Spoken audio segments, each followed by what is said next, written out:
વિદ્યાર્થી મિત્રો, ગયા લેક્ચરમાં તો બે વિધેયના ગુણાકાર માટે ખંડસ્થ સંકલનનો નિયમ આપણે જોઈ ગયા. ખંડસ્થ સંકલનનો નિયમ વ્યાપક સ્વરૂપે આ પ્રમાણે આપણે લખી શકીએ. ઇન્ટિગ્રેશન તો ખંડસ્થ સંકલનનો નિયમ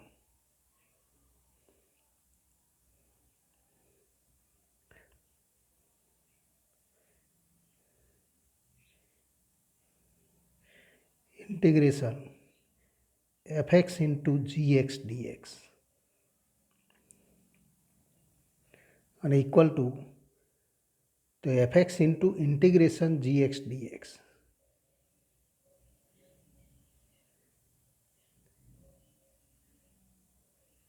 minus integration d upon dx fx into integration gx dx all of dx, જેને આપણે બીજા સંકેતમાં તો આવા સ્વરૂપે લખી શકીએ, અથવા integration u into v d x અને equal to u into integration v d x minus integration d u upon d x into integration તો વી ડીએક્સ ઓફ dx. તો આ ખંડસ્થ સંકલનનો નિયમ. અને ખંડસ્થ સંકલનના નિયમથી બે વિધેયના ગુણાકારનું તો આંશિક સંકલન મળે, એટલે કે પ્રથમ પદ આપણે જોઈ શકીએ છીએ કે પ્રથમ પદ તો એ આપણને સંકલન આપે, જ્યારે બીજું પદ તો અન્ય બે વિધેયના ગુણાકારનું તો સંકલિત સ્વરૂપ આપે. તો કયા? તો અન્ય બે વિધેય કયા? તો એક વિધેયનું વિકલન અને બીજા વિધેયનું સંકલન. એ બંનેના ગુણાકારથી મળતા વિધેયનું સંકલનમાં રૂપાંતર કરે. જો એ બંનેનો ગુણાકારથી મળતું વિધેય જો સરળ સ્વરૂપમાં મળે તો એનું સંકલન આપણે તો સરળતાથી કરી શકીએ. જ્યારે બે વિધેયના ગુણાકારનું સીધું સંકલન મેળવી શકાય એવું સ્વરૂપ ન હોય ત્યારે તો આ ખંડસ્થ સંકલનના નિયમનો આપણે તો ઉપયોગ કરી શકીએ છીએ. પણ ત્યારે આપણે એ વિચારવાનું છે કે યુ તરીકે કયું વિધેય અને વી તરીકે કયું વિધેય પસંદ કરવું. તો યુ તરીકે એવું વિધેય પસંદ કરો કે જેનું વિકલન સરળતાથી તો આપણે મેળવી શકતા હોય, અને વી તરીકે એવું વિધેય પસંદ કરો કે જેનું સંકલન આપણે સરળતાથી મેળવી શકતા હોય, તથા તો પ્રથમ વિધેયનું વિકલન અને બીજા વિધેયનું સંકલન એના ગુણાકારથી મળતું સ્વરૂપ એ એવું મળે કે એનું તો સંકલન મેળવી શકાય. એટલે કે આ સ્ટેપ આપણે વિચારી શકતા હોવા જોઈએ, ત્યારે આપણે ખંડસ્થ સંકલનના નિયમનો ઉપયોગ કરી શકીએ. પણ તો હવે આપણે જોઈએ ખંડસ્થ સંકલન નિયમનો ઉપયોગ કરતી વખતે તો કેટલીક બાબતો પણ ધ્યાનમાં રાખીશું. કે તો નંબર 1, કોઈ પણ બે વિધેયના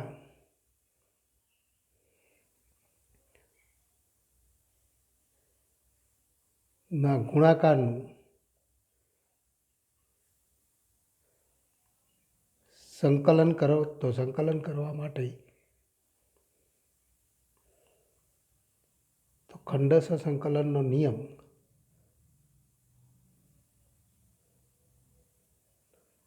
તો ખંડસ્થ સંકલન નિયમનો ઉપયોગ કરી જ શકાય એવું જરૂરી નથી. કેમ કે ક્યારેક એવું સ્વરૂપ મળે કે બે વિધેયના તો ઉદાહરણ તરીકે આપણે લખી શકીએ, ઉદાહરણ તરીકે integration root x into sine x, તો integration root x into sine x d x નું સંકલન તો આ માટે ખંડસ્થ સંકલનનો નિયમ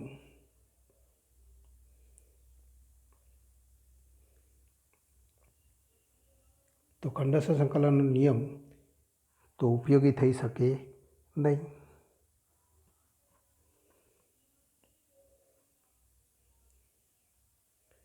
ઉપયોગ કરી શકાય નહીં,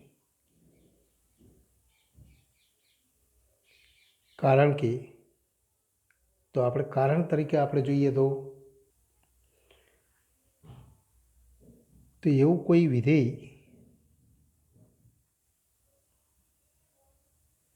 અસ્તિત્વ ધરાવતું નથી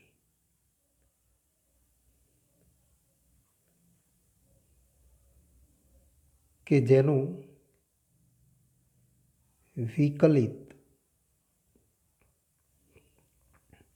route x into sine x થાય.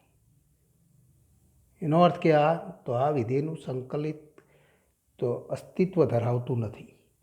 અને માટે આપણે કહી શકીએ કે કોઈ પણ બે વિધેયના ગુણાકાર માટે તો ખંડસ્થ સંકલન નિયમનો ઉપયોગ કરી જ શકાય એવું જરૂરી નથી. નંબર 2, બીજી નોંધ આપણે જોઈએ કે જ્યારે કોઈ પણ વિધેયનું સંકલન કરીએ ત્યારે તો આ નિયમથી સંકલન કરીએ ત્યારે ઇન્ટિગ્રેશન gx dx કરીએ ત્યારે એમાં આપણે અચળાંકનો ઉપયોગ કરતા નથી. કારણ કે તો અહીંયા તો ખંડસ્થ સંકલન નિયમમાં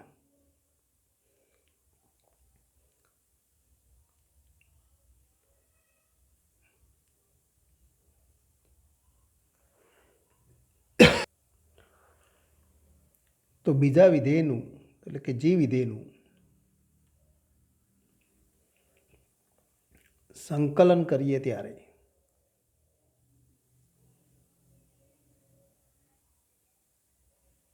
અચળાંક c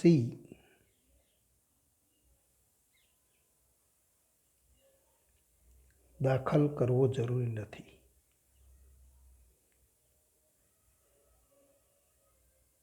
કારણ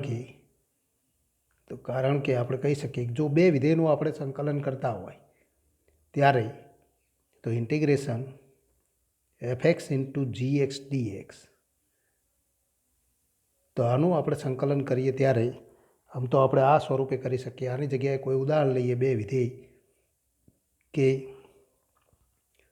x into cos x dx આનું સંકલન કરીએ ત્યારે u તરીકે આ વિધેયને લઈશું, v તરીકે આને આપણે લઈએ તો આપણે લખી શકીએ u એટલે કે તો x into integration cos x dx એટલે કે તો sin x પ્લસ k તો અહીંયા આપણે દાખલ કરીએ sin x પ્લસ c અથવા c1 તો u into integration v dx minus integration d upon dx તો du અપોન dx એટલે કે 1 ઇન્ટુ તો ફરી આપણે લખી શકીએ sin x પ્લસ k અહીંયા તો c1 dx અને ઇક્વલ ટુ તો x sin x પ્લસ તો c1 ઇન્ટુ x માઇનસ ફરી આનું સંકલન કરીએ તો ઇન્ટિગ્રેશન sin x એટલે કે minus cos x plus c plus c1 અથવા આપણે લખી શકીએ પ્લસ c1 પ્લસ c તો equal two x sin x plus c1x minus plus cos x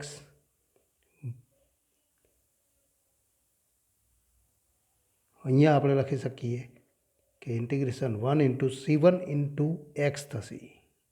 integration 1 dx એટલે કે c1 તો plus c1x minus c1x plus c1x cancel અને equal to તો x sin x plus cos x plus c તો આ સ્વરૂપે આપણે તેનું સંકલન મેળવી શકીએ છીએ. એટલે કે અહીંયા તો આ અચળાંક c1 દાખલ કરવો જરૂરી નથી. હવે આપણે બે અગત્યના નિયમો જોઈશું કે ખંડસ્થ સંકલન માટેના.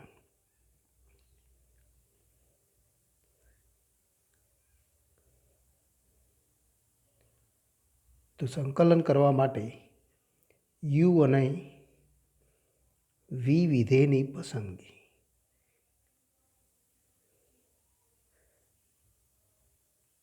તો પસંદગી ચોક્કસ ક્રમમાં કરવી પડે અને એ ક્રમ આપણે યાદ રાખીશું, જે આપણી ટેક્સ્ટબુકમાં એ આપેલું નથી પણ એ આપણે તો એ પસંદગી અને આ રીતે પસંદગી કરવી પણ જરૂરી નથી.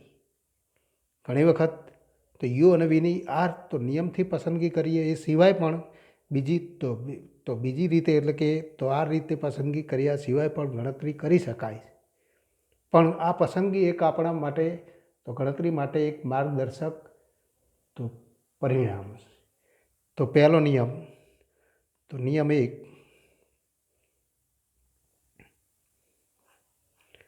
જો બે વિધેયના ગુણાકારનું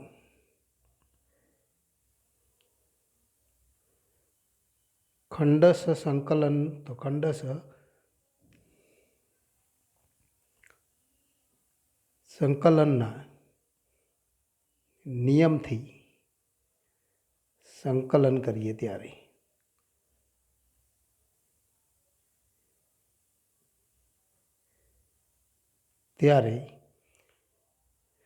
તો યુ વિધેયની પસંદગી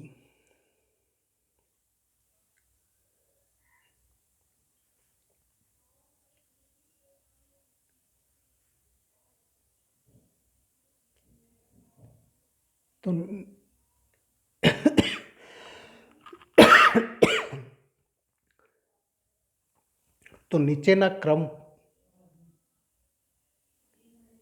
ક્રમમાં કરતા. તો સૌ પ્રથમ ક્રમે L, નંબર 2 I,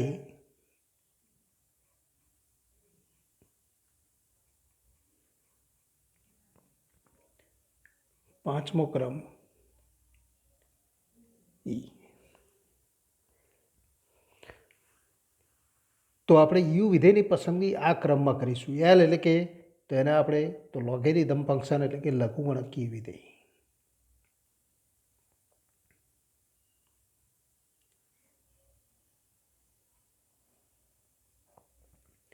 એટલે કે log x, log x કે log y કે જે પણ સ્વરૂપ હોય. I એટલે કે પ્રતિવિધેય, ઇન્વર્સ તો ફંક્શન, તો પ્રતિવિધેય એટલે કે તો sin inverse x, cos inverse x, tan inverse x. તો ત્રિકોણમિતિય પ્રતિવિધેય એને આપણે ટૂંકમાં પ્રતિવિધેય લખીએ છીએ. આમ તો આપણે લખી શકીએ કે ત્રિકોણમિતિય તો ત્રિપ્રતિવિધેય એટલે કે ત્રિકોણમિતિય પ્રતિવિધેય એને તો બીજા ક્રમે આપણે પસંદગી આપવી પડે. એટલે કે આપેલ બે વિધેય પૈકી જો બંને વિધેયમાંથી એક વિધેય લઘુગણકીય વિધેય હોય તો સૌ પ્રથમ ક્રમમાં લઘુગણકીય વિધેયને યુ તરીકે પસંદ કરો, બાકીના વિધેયને તો વી તરીકે પસંદ કરો. જો લઘુગણકીય વિધેય ના હોય પણ અન્ય બે વિધેય હોય તો એમાં એક પ્રતિવિધેય હોય અને બીજું વિધેય કોઈ પણ હોય તો પ્રતિવિધેયને યુ તરીકે પસંદગી આપો. ત્રીજું સ્વરૂપ એલ્જેબ્રિક ફંક્શન. એલ્જેબ્રિક ફંક્શન એટલે કે તો બૈજિક વિધેય. બૈજિક વિધેય એટલે કે સમીકરણ સ્વરૂપ. તો સમીકરણ સ્વરૂપ એટલે કે x સ્ક્વેર તો 2x - 5, 2x સ્ક્વેર - 5.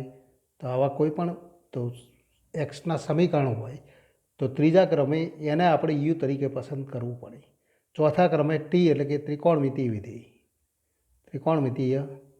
વિધેયો એટલે કે sin x, cos x, tan x. તો sin x, cos x, tan x. તો આ પ્રમાણે ત્રિકોણમિતિય વિધેયને ચોથા ક્રમે પસંદગી આપો. પાંચમા ક્રમે ઈ એટલે કે એક્સપોનેન્શિયલ ફંક્શન એટલે કે તો ઘાતાંકીય વિધેય.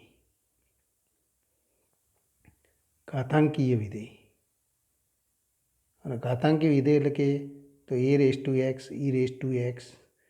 તો આવા તો ઘાતાંકીય સ્વરૂપને તો આપણે તો ચોથા ક્રમે પાંચમા ક્રમે એની પસંદગી તો આપીશું. એટલે કે યુની પસંદગી માટે આ ક્રમ તો ધ્યાનમાં રાખો. બાકીના વિધેયને વી તરીકે લો. નિયમ નંબર 2, બીજો નિયમ કે જો એક જ વિધેય તો એક જ વિધેયનું સંકલન ખંડશ સંકલન દ્વારા તો ખંડશ સંકલનના નિયમથી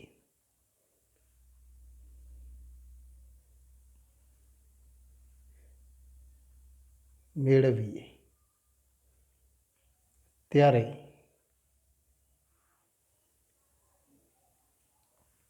તો આપેલ વિધેયને યુ તરીકે અને અચળ વિધેય 1, તો એની સાથે તો 1 તો ગુણાયેલ જ હોય, તો અચળ વિધેય 1 ને વી તરીકે લેતા. ઉદાહરણ તરીકે integration sine inverse x dx, આનું આપણે સંકલન મેળવવું. તો આને યુ તરીકે લો તો ઇક્વલ ટુ ઇન્ટિગ્રેશન આપણે આવું લખી શકીએ કે sine inverse x into 1 dx. તો આના આપણે યુ તરીકે લઈશું, 1 ને વી તરીકે લઈ ત્યારબાદ ખંડસ્થ સંકલનના નિયમનો ઉપયોગ કરો. તો આ બીજો નિયમ. આવા ઘણા બધા ઉદાહરણો છે. Sign inverse x, cos inverse x, tan inverse x, log x.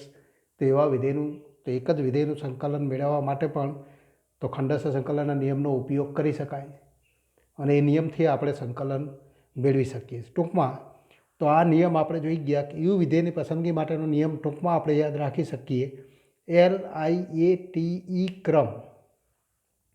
તો કયો ક્રમ? તો યુ વિધેયની પસંદગી તો આપણે ટૂંકમાં લખી શકીએ, ટૂંકમાં તો યુ વિધેયની પસંદગી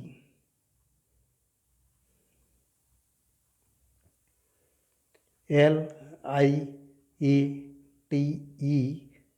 ક્રમમાં કરો. નિયમ નંબર 1. તો આ તો ટૂંકમાં આપણે યાદ રાખી શકીએ. હવે તો ઉદાહરણના દાખલાઓ જોઈએ. તો ઉદાહરણ number 17. Integration x cos x dx.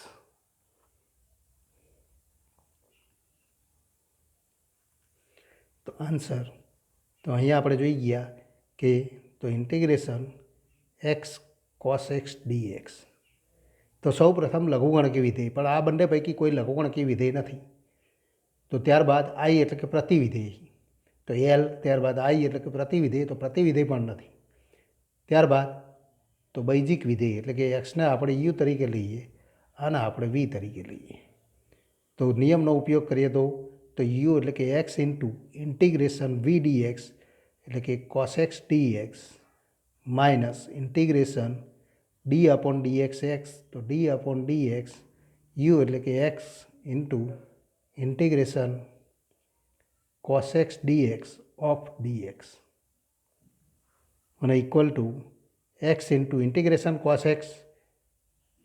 તો કોસ એક્સનું સંકલન આપણે જાણીએ છીએ સાઇન એક્સ, તો x into sine x minus અહીંયા પ્લસ અચળાંક લખવાની જરૂર નથી.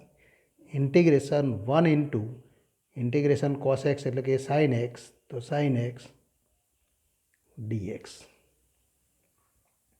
અને equal to x into sine x minus integration, તો માઇનસ માઇનસ કોસ એક્સ, કારણ કે સાઇનનું સંકલન માઇનસ કોસ પ્લસ સી અને ઇક્વલ ટુ તો x into sine x plus cos x plus C.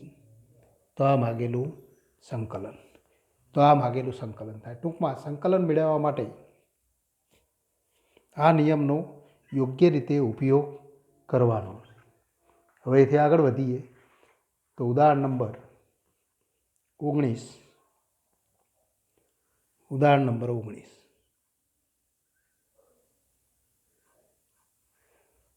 Integration x into e raise to x dx મેળવો. Integration x into e raise to x dx મેળવો. તો answer integration x into e raise to x dx. તો આના આપણે you તરીકે અને v તરીકે LIATE નિયમ મુજબ પહેલું લઘુગણકી વિધેય તો એમાં નથી, ત્યારબાદ પ્રતિવિધેય તો એ પણ નથી, તો બૈજિક વિધેય તો એને યુ તરીકે લો, ઈ રેસ ટુ એક્સને વી તરીકે લઈએ તો ઇક્વલ ટુ એક્સ ઇન્ટુ, તો ફરી આપણે લખી શકીએ x into integration e raise to x dx minus integration 1 into, તો આનું સીધું આપણે વિકલન કરી છે, એક્સનું વિકલન અને ઈ રેસ ટુ એક્સનું સંકલન, તો e raise to x dx અને ઇક્વલ ટુ તો x into e raise to એક્સનું સંકલન e raise to x minus e⁻x+c તો આ માગેલું સંકલન એટલે કે તો અહીંયા આપણે તો ખૂબ સરળતાથી તો સીધી ગણતરી કરી સીધો જવાબ મેળવી શકીએ. તો x × e⁻x માઇનસ e⁻x+c અને ઇક્વલ ટુ તો x - 1 × e⁻x+c તો જે માગેલું સંકલન છે. પણ આવા સ્વરૂપમાં જો એક્સને બદલે x² હોત તો 2 વખત ખંડેશ સંકલન નિયમનો ઉપયોગ કરવો પડે. x³ હોત તો 3 વખત ખંડેશ સંકલન નિયમનો ઉપયોગ કરવો પડે. તો ફરી આપણે આગળ વધીએ તો એક બીજું ઉદાહરણ આના ઉપરથી જ આપણે જોઈએ તો એથી આગળ વધીએ તો ફરી આપણે ઉદાહરણ જોઈએ કે ઇન્ટિગ્રેશન x³ × e⁻x dx. આપણે ઉદાહરણનો દાખલો નથી પણ અહીંયા ઉદાહરણ તરીકે લઈએ તો આના માટે તો આન્સર ઇન્ટિગ્રેશન તો x³ × e⁻x dx. તો આના આપણે u તરીકે લઈએ આના v તરીકે લઈએ તો ઇક્વલ ટુ તો x³ × integration e⁻x dx minus d/dx x³ એટલે કે 3x² into integration e⁻x dx of dx અને equal two x³ × e⁻x minus 3x² into e⁻x આનું સંકલન e⁻x થાય તો ફરી આપણે લખી શકીએ minus 3 into x² into e⁻x તો dx. પણ ફરી આને u તરીકે અને આને v તરીકે લો તો બીજી વખત ખંડેશ સંકલન નિયમનો ઉપયોગ કરવો પડે તો x³ × e⁻x માઇનસ 3 ઇન્ટુ તો ફરી ખંડેશ સંકલન નિયમનો ઉપયોગ કરીએ તો x² ઇન્ટુ e⁻xનું સંકલન e⁻x માઇનસ x² નું વિકલન તો 2x ઇન્ટુ e⁻x dx અને equal two x³ into e⁻x minus 3 into x² into e⁻x minus minus plus 3 into 2 એટલે કે 6 into integration x into e⁻x dx.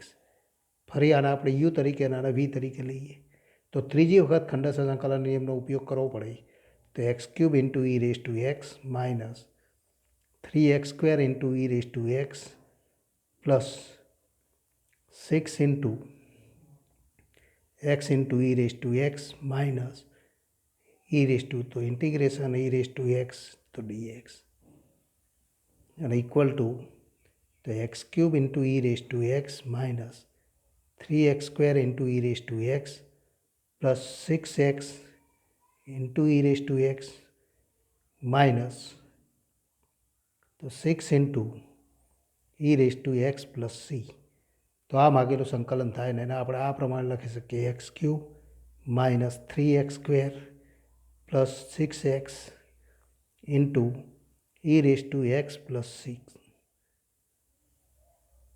6x minus 6 હજુ આપણે એક પદ રહી ગયું તો minus 6 into e⁻x plus c એટલે કે આને આપણે ફરીથી લખીએ x³ minus 3x² plus 6x minus 6 into e⁻x plus c તો આ માગેલું સંકલન થાય. આમ આપણે કહી શકીએ કે આમ વ્યાપકપણે તો આમ ઇન્ટિગ્રેશન xની n ઘાત ઇન્ટુ e⁻x dx તો એનું સંકલન મેળવવું હોય તો આ તો જીના એક્ઝામ્પલ માટે આપણે તો એનો ઉપયોગ કરી શકીએ. એક્સની n ઘાત છે તો પહેલું પદ જો x³ હતું તો x³ એનું વિકલન તો 3x² તો ચિહ્ન બદલાય છે ફરી 3x² નું વિકલન 6x તો અહીંયા આપણે લખી શકીએ કે પહેલું પદ મળે x⁻n બીજું તો n minus n into x⁻n minus 1 plus તો n into n minus 1 into x⁻n minus 2 minus આ પ્રમાણે આપણને પદ મળતા જાય. અંતિમ પદ કયું મળે તો પ્લસ કે માઇનસ તો પ્લસ માઇનસ 1n ઇન્ટુ તો જો અહીંયા માઇનસ 1ની 3 ઘાત એટલે કે ચિહ્ન માઇનસ થાય તો માઇનસ 1n ઇન્ટુ તો n ફેક્ટોરિયલ ઇન્ટુ તો e⁻x પ્લસ c તો આ વ્યાપક સંકલિતનો ઉપયોગ આપણે કરી શકીએ. તે જ રીતે તથા જો એક્સ ઈ રેસ ટુ એક્સને બદલે e raise to a into x હોય તો x raise to n into e raise to a x dx. તો આના માટે પણ આપણે લખી શકીએ કે પહેલું પદ x raise to n minus n into x raise to n minus one plus તો આ પ્રમાણે n into n minus one into x raise to n minus two તો પ્લસ અપ ટુ તો plus minus one raise to n into n factorial.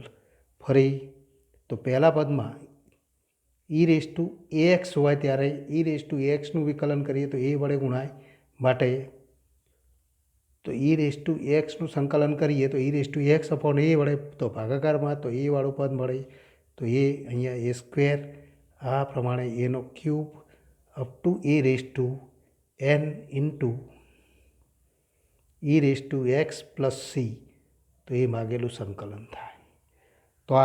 તો વ્યાપક રીતે તો આવા બીજા કેટલાક સૂત્ર આપણે મેળવી શકીએ જે જીની એક્ઝામ માટે તો મહત્ત્વના છે. તો હવેથી આગળ વધીએ તો ઉદાહરણ નંબર 21.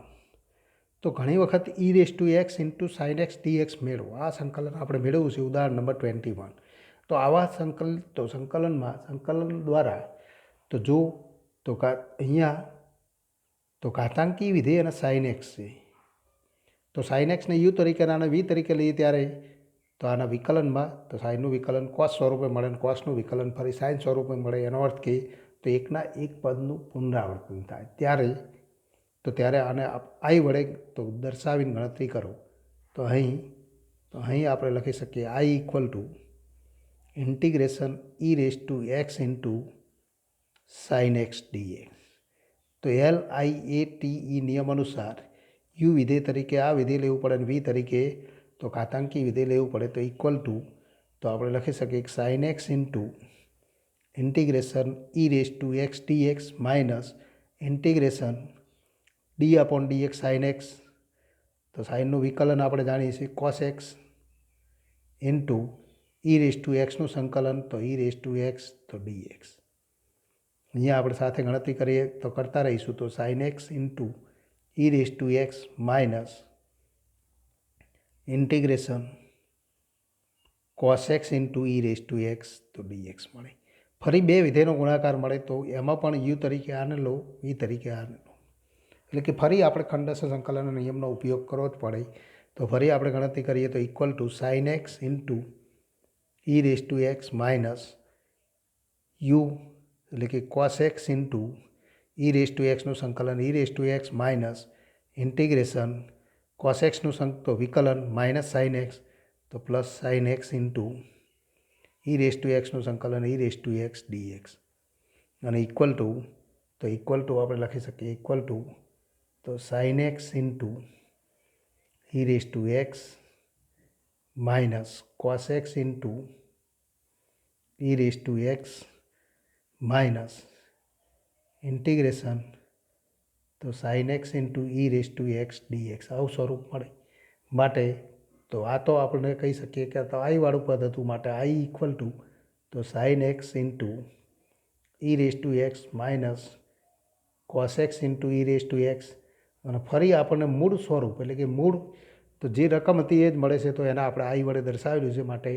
તો માઇનસ આઈ લખી શકીએ અને માટે તો આઈને આ બાજુ લઈએ તો 2i ઇક્વલ ટુ તો sine x e raise to x minus cos x e raise to x plus C અને માટે આઈ ઇક્વલ ટુ અથવા C1 લખો તો આઈ ઇક્વલ ટુ તો 1/2 સાઇન એક્સ ઇન્ટુ તો આમાંથી તો sine x into e raise to x minus cos x into e raise to x plus C જ્યાં સી ઇક્વલ ટુ 1/2 C1 અને માટે આઈ ઇક્વલ ટુ ફરી આમાંથી ઈ રેસ ટુ એક્સ સામાન્ય લઈ લઈએ તો 1/2 sign x minus cos x into e raise to x plus C તો એ માગેલું સંકલન. તો આ માગેલું સંકલન ટૂંકમાં ક્યારેક ખંડસ્થ સંકલન નિયમનો ઉપયોગ કરીને આપણે સંકલન મેળવવા જઈએ ત્યારે મૂળ સ્વરૂપ મળી જાય તો એને ફરી આઈ સ્વરૂપે તો લખીને ગણતરી કરો. હવે એથી આગળ વધીએ તો ઉદાહરણ જોઈએ પહેલાં એક બીજું સ્વરૂપ જોઈએ. તો એક અગત્યનું પ્રમાણિત તો પરિણામ. તો પ્રમેય આપણે કહી શકીએ પ્રમેય અથવા તો પ્રમાણિત રૂપ integration fx plus f dash x into e raise to x dx અને ઇક્વલ ટુ તો આવા પ્રકારનું સંકલિત કેવી રીતે મેળવી શકાય? તો આનું સંકલન e raise to x into f x plus C થાય. તો આન્સર એટલે કે સાબિતી, તો આની સાબિતી આ રીતે આપી શકાય. Integration f x plus f dash x into e raise to x dx અને equal to integration f x into e raise to x dx plus integration f dash x into e raise to x તો d x. ફરી આને u તરીકે અને v તરીકે લો તો equal to f x into e raise to એક્સનું સંકલન e raise to x minus integration તો f dash x into e raise to એક્સનું સંકલન e raise to x dx plus integration f dash x into e raise to x તો dx.